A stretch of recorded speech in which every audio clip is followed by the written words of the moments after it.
I want to say we take a look at a couple YouTube videos on our Nokia E7, and I'm going to use a YouTube client I downloaded from the Obi Market, which is basically the old mobile YouTube client, but works quite well. And I'm running it off my office Wi-Fi, and you can see it's having no problem at all. Let's go over here to Browse Videos. Oops, that's not what I wanted. Let's try that one more time. Browse Videos. Alright, you can see pinch to zoom works very well. Shooting while pepper sprayed. Let's take a quick look at that. And again, you're going to have to double tap once it loads to get the full screen, but you will get a full display. There we go. Again, the display looks good. Hello my friends, that is Russia, and I have a pretty cool video for you today. I've got the Kel-Tec Sub 2000 for you. It's a 40 caliber pistol round. So you want to double tap to bring it back down in size, hit back, slide one over, and this should get us back to the screen we started with. There we go. Those of you into guns, knock yourself out on that. Let's see, Chinese guy sings Friday. Let's take a look at that real quick. See, it has no problem downloading videos, playing videos. Everybody has been telling me to do a video on Rebecca Brett. But before I talk about Rebecca Brett and Friday, If you touch the display, you'll pause it, tap it again to play it. I want you guys to take a look at this video that I made that's better than Friday. And again, you get full screen. The bar drops off the bottom if you let it run for a little bit. And double tap to bring it back. Double tap to bring it back. There we go. And that's a look at YouTube, but the again, that's off of the old YouTube client. You can probably go to the Obi Market and find something else, but that's just a straight YouTube client, and it worked just fine. It's not as easy to operate as maybe what you find on Android phones or on the iPhone, but it worked quite well. I would say we tried to do a little navigating with Obi Maps. We'll open that up. One thing that I do notice about this, let's go to my position first, is it is a bit slow. I mean, I guess it really isn't that bad. I've been using the Motorola Atrix, which is about as fast as they get, and it seems slow after using the Atrix. And right now, we're going to see how it does searching for position. It did quite well. Picked up where we are. All right. Let me see if we do a search. And let's do Starbucks. All right, here a little green arrow. Searching online, found Starbucks. All right, and let's drive to it. After 150 meters, turn left. And as you can hear, you get voice-guided turn-by-turn navigation. It works quite well. She's got a nice English accent, which for us over here on the other side of the pond is always exciting to hear. But that worked quite well. Let's go in and stop the navigation, and let's see what we can do as far as taking a look at the map. Let's look at the satellite view. And you can see it responds pretty quick. One thing that you'll notice that's pretty slick, if you see where your marker here is in the middle of the screen as it redraws, it gives you the address of where that is. Now it doesn't redraw anywhere near as fast or anywhere near as smooth as any of the high-end Android phones or the iPhone 4, but it does a good job. It's just slower.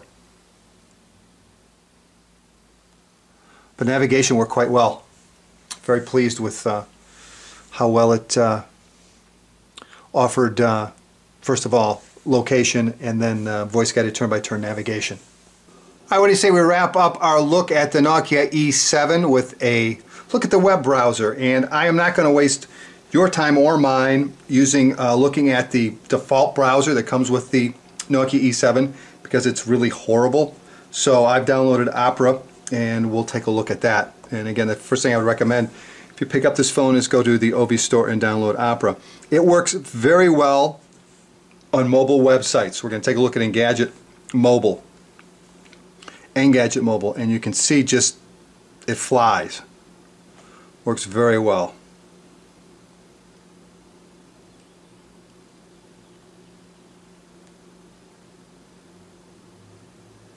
Okay, absolutely no problems whatsoever. Now, issues even with Opera when we go to an actual website. Try BGR first. We've got some rendering issues over here on the right hand side. You can see it's actually cut off a portion of the site. And the other thing you'll notice in loading full sites is it's extremely slow. And again, the problem is you've got 608 megahertz processor and 256 megabytes of RAM. Quite often if you go to a couple large sites like an Engadget or BGR or Smartphone Envy, you'll get out of memory, close some applications even if there's no applications open. So unfortunately the phone's underpowered. And it's a shame because the display looks phenomenal. And Opera works fine.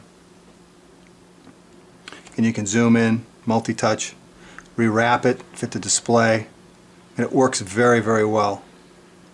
And Nokia's black technology, display technology, really works well. But you can see that it's just cut off the right hand side. And it's still not loaded. Let's head over to Smartphone Envy.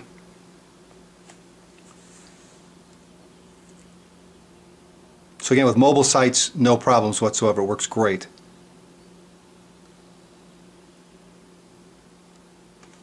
And it's going to have some issues with the menu bar, and it typically has a hard time playing the widget that shows the video reviews, current featured video reviews. You can see the menu bar is already a problem.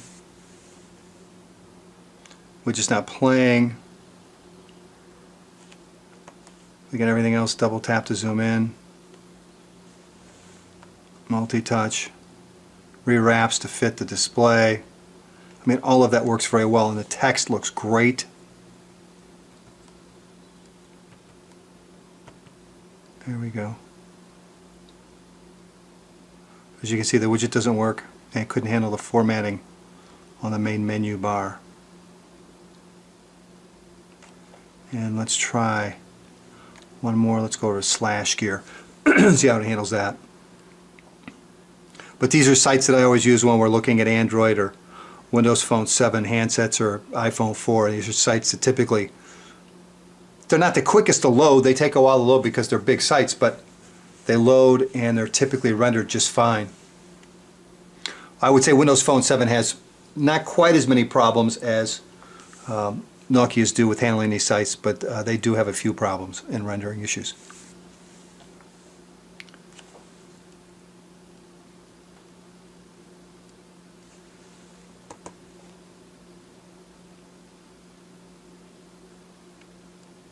So you can see it looks great.